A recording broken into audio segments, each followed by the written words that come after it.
에스겔 21장입니다. 또 여호와의 말씀이 내게 임하여 이르시되 인자야 너는 얼굴을 예루살렘으로 향하여 성소를 향하여 소리내어 이스라엘 땅에게 예언하라. 이스라엘 땅에게 이르기를 여호와의 말씀에 내가 너를 대적하여 내 칼을 칼집에서 빼어 의인과 악인을 내게서 끊을지라. 내가 의인과 악인을 내게서 끊을 터이므로 내 칼을 칼집에서 빼어 모든 육체를 남에서 북까지 치리니 모든 육체는 나 여호와가 내 칼을 칼집에서 빼낸 줄을 알지라. 칼이 다시 꽂히지 아니하리라 하셨다 하라. 아멘. 에스겔 21장은 여호와의 칼에 대해서 말씀하십니다. 역사적으로는 바벨론이 이스라엘을 1차, 2차, 3차 침공해서 완전히 그 이스라엘 예루살렘 성읍과 예루살렘에 있는 거주하는 모든 사람들을 진멸시켜버리는, 왕은 또 포로로 끌고 가죠. 그 사건을 말합니다. 왜 여호와의 칼이 선민들을 향하여서 거두어지지 않습니까? 선민들, 한마디로 말하면 선민들이 자신의 칼을 들고, 사람마다 모든 인생, 타락한 인생들은 여호와의 칼이 아니라 손에 칼을 든 자입니다. 자, 그 칼은 어떤 칼이냐? 저번 시간에 나눴지만 내 마음에 있는, 사람은 하나님의 형상대로 창조되었잖아요. 그래서 하나님의 형상이라는 것은 하나님을 담는 그릇을 말합니다.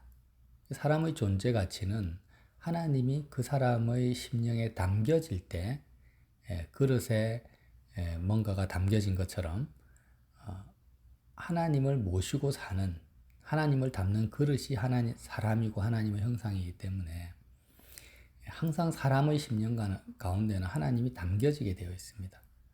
그 담겨지는 하나님의 실체를 이름으로 표현합니다. 그래서 이스라엘 백성들을 향해서 내 이름을 더럽히지 말라고 하죠. 그 이름은 우리 마음에 담겨져 있는 하나님의 실체를 말합니다. 그래서 하나님의 존엄성, 저번 시간에 인간의 존엄성을 해치는 사람들은 헌법에 의해서 보통 사형 선고를 내려버립니다. 유아살인범이라든지 아니면 인간의 존엄성이라는 것은 생명을 존중하지 않는 걸 말하죠. 인신매매범, 이런 사람들. 자, 그런데 이것보다 더 극악한 것이 뭐냐? 사람들이 인식하지 못하는 죄가 뭐라고 했습니까? 하나님의 존엄성을 해치는 것에 대해서 사람들은 조금의 양심의 가책을 느끼지 않는다고 했습니다. 내 마음속에 하나님의 존엄성은 주 여호와입니다. 하나님은 주다. 모든 것의 주인이 되시고 여호와, 스스로 계신 분이다.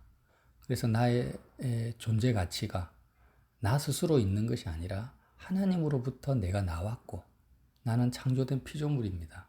그래서 내가 눈에 보이고 귀에 들리는 모든 것은 스스로 있는 것은 아무것도 없습니다. 모든 것이 하나님으로부터 나왔기 때문에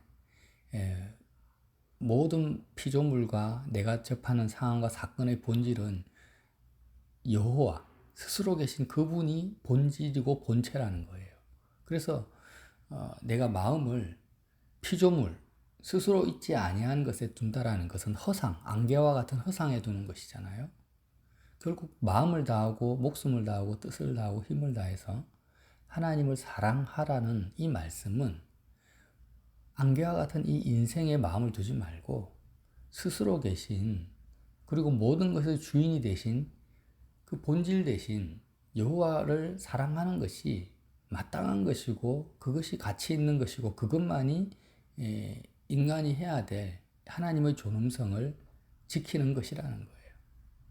그래서 주 여호와를 나의 주인으로 내가 모시고 사랑하고 나의 정체성으로 붙잡는 것이 우리의 생명인데, 사람들은 자기 손에 칼을 들고, 칼이라는 것은 내 생각, 내 판단, 내가 주인이 된 것입니다. 내가 내 인생의 주인, 내 모든 것의 주인이라고 스스로 외치면서 사람의 마음속에 담겨져야 될 하나님의 존엄성을 말살시켜버리고 여호와 이름을 더럽히고 삭제시켜버립니다. 그래서 예수님의 십자가 우편에 살인 강도들이 매달렸는데 모든 인생이 마음에 있는 하나님의 존엄성, 그 이름을 죽여버린 살인 강도와 같다, 이런 말씀을 나눴어요. 자, 그런 사람들을 향해서 하나님이 진노하시고 심판하시는데 그것이 바로 여호와의 칼이라는 것입니다. 에스겔 21장에서 계속 칼이 등장합니다. 왜 하나님의 칼에 긍휼이 없는가? 긍휼이 있으면 그것은 공의로운 칼이 되지 못하는 것이에요. 마태복음 26장입니까? 예수님이 십자가에 잡히셨을 때요. 베드로가 칼을 들고 제사장의 종 말고의 귀를 잘라버립니다. 그때 주님이 말씀하십니다. 베드로에게. 칼을 걷어서 칼집에 꽂아라. 칼을 든 자는 칼로 망하리라. 그 말씀의 의미가 이제 깨달아지는 거예요. 모든 인생은 베드로처럼 칼을 들고 있어요. 이미 하나님 이름 더럽힌 자, 하나님의 존엄성을 말살시킨 칼을 든 자로 인생이 다 살아가고 있는 거예요. 예수님 빼고는. 자, 예수님이 공생의 3년 반을 사시는 동안 베드로가 예수님과 함께 동행하면서 이적과 기사를 체험하고 말씀도 듣고 심지어는 성령을 통해서 귀신도 쫓아냅니다. 그런데 십자가에 예수님이 죽는 그 전 순간까지도 베드로의 손에는 칼이 들려져 있었던 거예요. 이 칼을 내려놓는다라는 것이 인간의 힘으로 되지 않는 것입니다. 자, 하나님 여호와의 칼은 심판과 재앙의 칼이라면 내가 들고 있는 이 칼의 정체는 무엇입니까? 죄와 사망의 권세라고 말할 수 있습니다. 사람들은 자기 손에 칼을 들고 있다고 생각하지만 실상은 칼이 사람을 사로잡고 있는 거예요. 우리가 신문이나 뉴스 기사 보면은 우발적이고 충동적인 살인을 저지르는 사람들이 있습니다. 그 사람들이 뭔가에 사로잡히는 것입니다. 계획살인들 말고요. 뭔가에 사로잡혀가지고 자기도 모르게 사람을 찔러 죽여버립니다. 그리고 정신을 차리고 나면 후회하죠. 내가 왜 그런 짓을 했을까? 이성적이고 합리적인 생각을 잃어버립니다. 그것처럼 모든 인생이 죄와 사망의 권세에 사로잡혀 있다는 거예요. 그걸 모른다라는 거죠. 이 죄와 사망의 권세라는 거는요. 아무리 내가 연단을 받고 고생을 하고 어려운 일을 당해도 절대 하나님께로 마음을 돌이키지 않는 것을 말합니다. 하나님 사랑하고자 하는 마음이 없어요. 아무리 극단적인 상황에 처해도. 그러니까 우리는요, 자꾸 착각을 할 때가 있어요. 내가 많이 연단을 받고 지금은 신앙이 형편이 없고 세상을 사랑한다 할지라도 내가 연단을 많이 받고 어려움을 당하다 보면 그 극단적인 상황에서는 내가 하나님을 찾지 않을까? 뭐 나뿐이겠습니까? 우리 자녀들, 우리 주변에 있는 가족들이 지금은 예수님을 안 믿어도 저들이 아주 어려운 상황에 처하면 그때는 돌이키고 하나님을 찾지 않을까라는 기대감을 가지고 있는데 정확하게 말하면 모든 인생이 죄와 사망의 권세에 사로잡혀 있기 때문에 인생은요, 아무리 어려운 환난과 고난을 당해도 절대 하나님께 돌아가지 않습니다. 회개하지 않는다라는 거예요. 사로잡혀 있다라. 자기 칼의 권세, 칼을 손에 들고 있는 것이 아니라 정확하게 말하면 칼의 권세에 사로잡혀 있어요. 자, 이스라엘 백성이요. 예레미야 선지자가 경고합니다. 너희가 바벨론에게 항복해라. 지금 하나님의 심판이다. 그러나 회개하지 않아요. 바벨론이 침공해서 이스라엘을 쑥대밭으로 만들어도 회개하지 않고 계속 선지자의 말을 거부합니다. 그래서 또 어떻게 합니까? 여호와의 칼이 또 등장합니다. 바벨론이 두 번째 침공하죠. 또 경고합니다. 항복하라고. 그러나 또 거부합니다. 그러니까 이거 세 번째 침공합니다. 세 번째 침공했을 때는 여호와의 칼이 왔을 때는 모든 예루살렘 성읍을 다 허물어 버리고 남아있는 모든 사람들을 포로로 끌고 가거나 다 죽여버려요. 완전히 진멸시켜버리죠. 이렇게 될 때까지 계속해서 예레미야나 에스겔 선지자가 오늘 말씀처럼 경고하지만 이스라엘 백성은 듣지 않는 거예요. 죄와 사망의 권세가 이렇게 지독하다는 것입니다. 그래서 우리는요, 그럼 이렇게 이야기를 하면 사람들은 그래요. 야곱은 연단 받다가 변화되지 않았나? 여러분, 야곱은 아브라함과 이삭으로부터 신약적으로 말하면 복음을 받은 사람입니다. 이미. 그 속에 죄성이 있었고 세상을 사랑하는 마음이 있었지만 이미 복음을 받은 자고 가진 자고 또 베델에서 여행을 출발하는 그 출발점 베델에서 베델의 사닥다리, 지금으로 말하면 하늘과 연결되는 그 길을 본 거예요. 그 십자가 복음을 이미 받아들인 사람이 20년 동안 라반의 삼촌 집의 라반과 130살까지의 그런 인생의 우여곡절 속에서 그가 당한 환난과 연단은요, 야곱 속에 있는 복음을 붙잡을 수 있는 촉진제요 계기가 됐을 뿐이지 야곱이 당한 환난이 야곱을 변화시킨 게 아니에요. 정확하게 말씀을 드리는 거예요. 그래서 야곱처럼 많은 환난을 당한다고 해서 내가 변화되는 것이 아니라 오히려 야곱처럼 정확한 복음을 가지고 있을 때 죄와 사망의 권세에서 벗어날 수 있는 길이 열린다라는 것입니다. 그래서 환난 당한 자에게 복음을 전해야 된다라는 거예요. 환난을 당해도 복음을 가지고 있지 않으면 그는 죄와 사망의 권세에서 벗어날 길이 없는 것입니다. 예수님이 십자가에서 죄와 사망의 권세를 이기셨다라는 거예요. 예수님이 십자가 사건을 통해서요.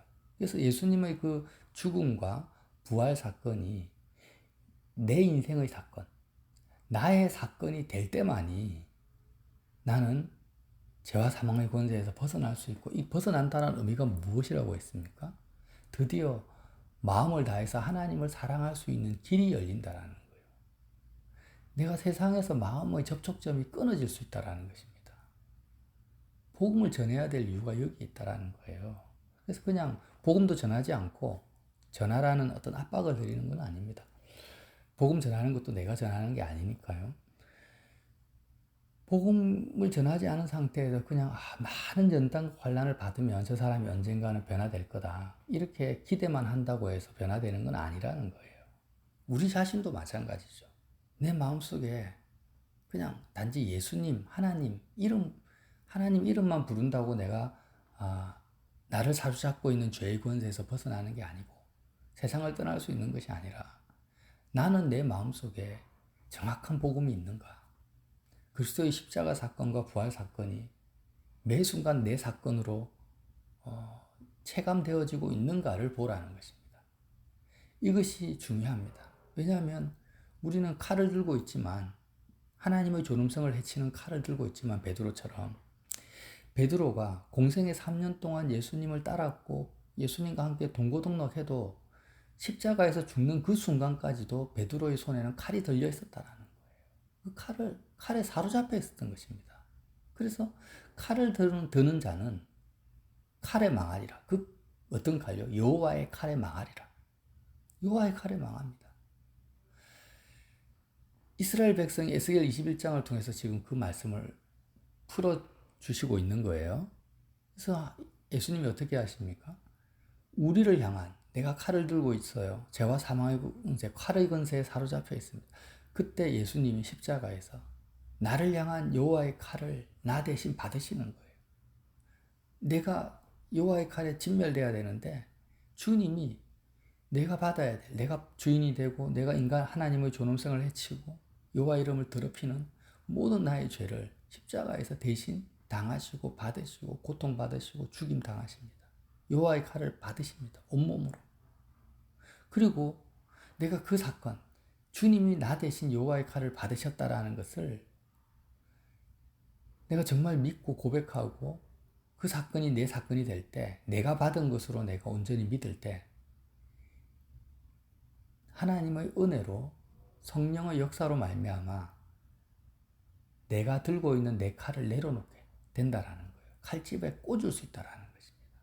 그 전까지는 절대 내 손에 있는 칼이 나를 사로잡고 있기 때문에 나는 칼을 내려놓지 못합니다. 조금 비유적인 표현이지만 이 부분을 잘 적용하시면 좋습니다. 우리가요, 내 판단, 내 생각을 내려놓고 싶어도 안 돼요. 이 세상을 향한 내 소원, 이 세상을 향한 좋음과 싫음에 대한 나의 그 판단들이 안 버려진다라는 거예요. 물론 이제 의식적으로는 버리고 싶지만 안 돼요. 이게 전부 다 뭐라고요? 죄와 사망의 권세가 나를 사로잡고 있다라는 거예요. 우리가 사람들을 보는 거예요. 자녀를 보고, 형제들을 보고, 주변을 봐요. 극단적인 상황에 처한 사람들이 얼마나 많습니까? 예를 들어서 한국과 일본을 비교해 봐요. 한국이 재난과 재해가 많습니까? 일본이 많습니까? 일본이 훨씬 많죠. 지진, 뭐, 해일, 태풍, 원폭, 방사능 피해. 그런데도 일본은 하나님을 찾지 않습니다. 오히려 그리스도인들의 수가 한국보다 훨씬 적어요. 재난과 재해가 많이 받는다고 해서 하나님을 찾는 게 아니라는 거예요. 복음이 전거돼야 됩니다. 하나님의 은혜가 임해야 돼요. 사실 초창기에는 일본에 훨씬 더 많은 선교사들이 갔습니다. 그러나 왜 일본이 하나님을 그렇게 안 받아들였을까? 한번 생각해 볼 필요가 있어요. 우리도 정말 하나님이 선택해야 되는구나. 하나님이 선택하고 부르셔야 되는구나. 이건 하나님의 은혜의 영역이지 사람의 영역이 아니구나라는 것을 알 수 있습니다. 우리 자신을 먼저 보자는 거죠. 하나님, 나는 내 마음속에 내가 얼마나 하나님을 찾고 있습니까? 내 마음속에 있는 하나님의 이름, 여호와의 존엄성을 죽이지 않고 오늘도 정말 하나님을 우상이 아니라 주 여호와로서 내가 섬기고 하나님과 내가 일치된 가운데 아버지의 뜻을 행하는 것이 내 삶의 표대요 목표가 되고 있습니까? 라고 물어보는 아침이 됐으면 좋겠습니다. 그래서 사람들을 볼 때도 그냥 외모를 보지 마시고 다 칼을 들고 있구나. 하나님을 향해서 칼을 들고 있구나. 아니, 칼에 사로잡혀 있구나. 저들을 향해서 여호와의 칼이 향하고 있구나. 오늘 21장에 보면 에스겔 선지자를 향해서 말합니다. 인자야 탄식하되 너는 허리가 끊어지듯 탄식하라. 그들의 목전에서 슬피 탄식하라. 이런 에스겔 선지자의 마음이 우리 속에 들어와야 된다는 거죠. 그냥 건강하고 돈 많이 벌고 세상적으로 잘 살면 정말 부럽다 이렇게 할 것이 아니라 그들의 목전에서 탄식하라. 얼마나 그들이 죄와 사망의 권세, 칼의 권세에 사로잡혀 있고 하나님을 향해서 살인 강도로서 칼을 들고 있는지를 내가 영적인 실상을 내가 본다면 탄식하지 않을 수가 없습니다. 심지어 복음을 전해도 절대 받아들이지 않죠. 하나님을 사랑하지 않습니다. 뭐 그들을 압박하겠습니까? 탄식할 수밖에 없는 거예요. 얼굴로는 웃지만 마음은 탄식하면서 하나님 앞에 기도하고 십자가를 예수님이 왜 십자가에서 죽으실 수밖에 없는지를 볼 때 탄식하지 않을 수 없다라는 거예요. 이러한 선지자의 마음, 하나님의 뜻에 참여하는 영적 시각을 가지시기를 예수님 이름으로 빌어드립니다.